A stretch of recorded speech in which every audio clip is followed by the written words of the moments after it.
A lot of Protestants want to insist that there's nothing special about Mary. She's no different from any one of us. But the one thing that they cannot deny is that there is something very special about her son. And that is precisely what makes her special. Because Mary has a relation to God that no one else has. Namely, she is the mother of Christ, the mother of God. That is what makes her so special and what sets her apart from everybody else. This is her greatest prize. Her greatest possession is God, her son. And this is all she needs. God is good enough for her.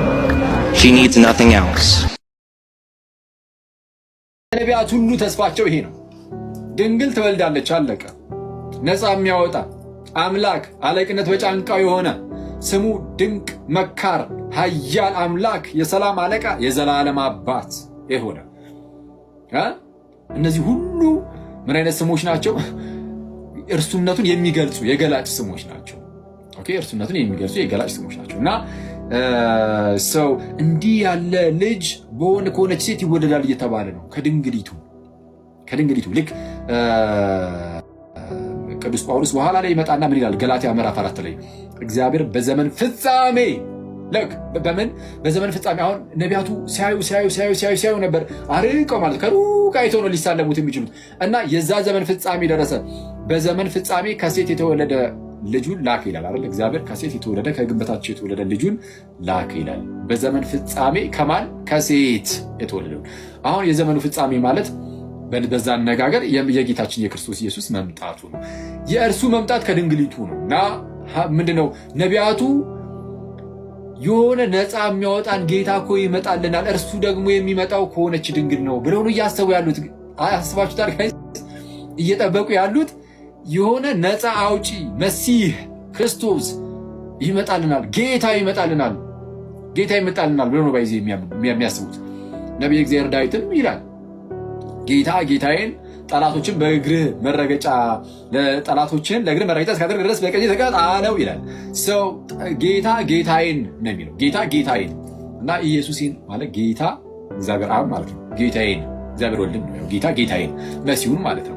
ጠላቶችን የእግር መረገጫ እስካደርግልህ ድረስ በቀኝ ተቀመጣሉ ይላል። በቀኝ የተቀመጠው ወልድ ጌታ ኢየሱስ አይደለም? በእግዚአብሔር አብ ቀኝ፣ በአብ ቀኝ የተቀመጠው ኢየሱስ ነው። እና አብን ጌታ አለና ኢየሱስ ደግሞ ጌታዬን በቀኝ ተቀመጥ አለ። አስቀድሞ ዳዊት ከ900 ዓመት ምናምን በፊት እኮ ከዛን ይህንን ነገር ያዝ ያደርግና ጌታችን ኢየሱስ አንድ ወቅት ላይ ፈሪሳውያንን ጠየቃቸው። ምን አትሉኝም? ምን ጠየቃቸው? እስቲ ስለ መሲህ ምን ትላላችሁ? የማን ልጅ ነው አላቸው። እና ፈሪሳውያንን መለስ አድርገው የዳዊት ልጅ ነው አሉት።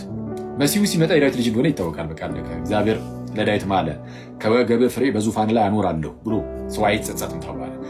ሰው በዳዊት በኩል የሚመጣ ንጉሥ ነፃ የሚያወጣ መሲህ እንዳለ ይታወቃል። ስለዛ የዳዊት ልጅ ነው አሉት።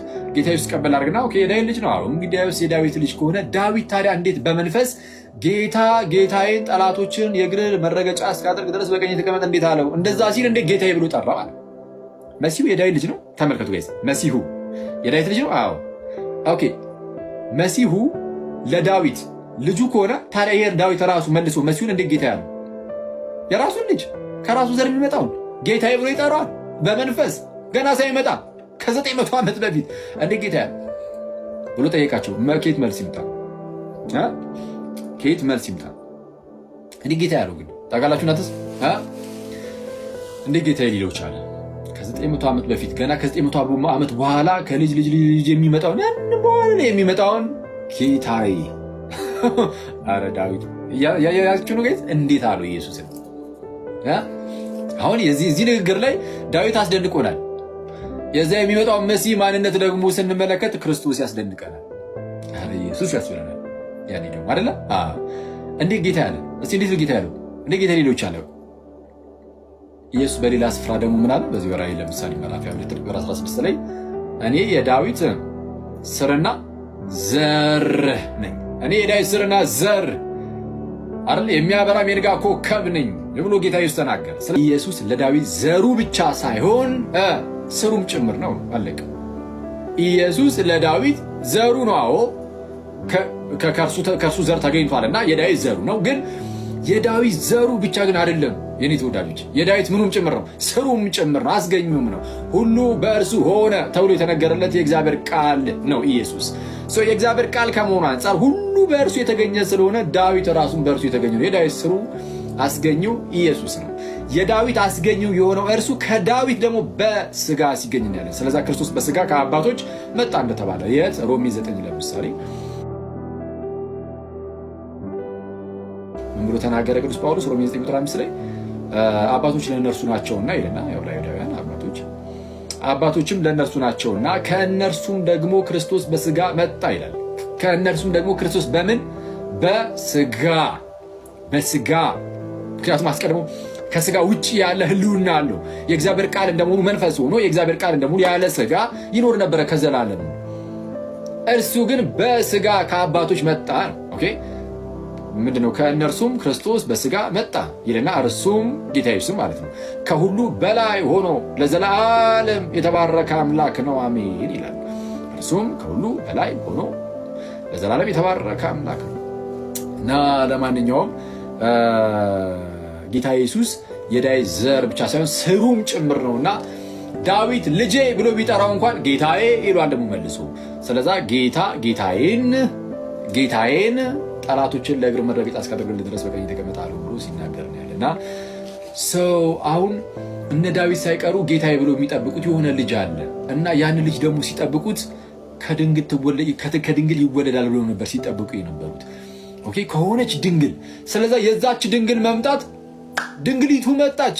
ልጇ ሊመጣ ነው ስንጠብቀው የነበረው ይኸው ከድንግሊቱ ሊወለድ ነው። ድንግሊቱ እኮ መጣች ተብሎ የሚነገረው ሁለቱን አንድ ላይ አድርጎ ነበር ሲያዩ ነበሩት ነቢያቱ ኢየሱስን ከእናቱ ጋር ሲያዩ ነበር። ማይ ብራዘር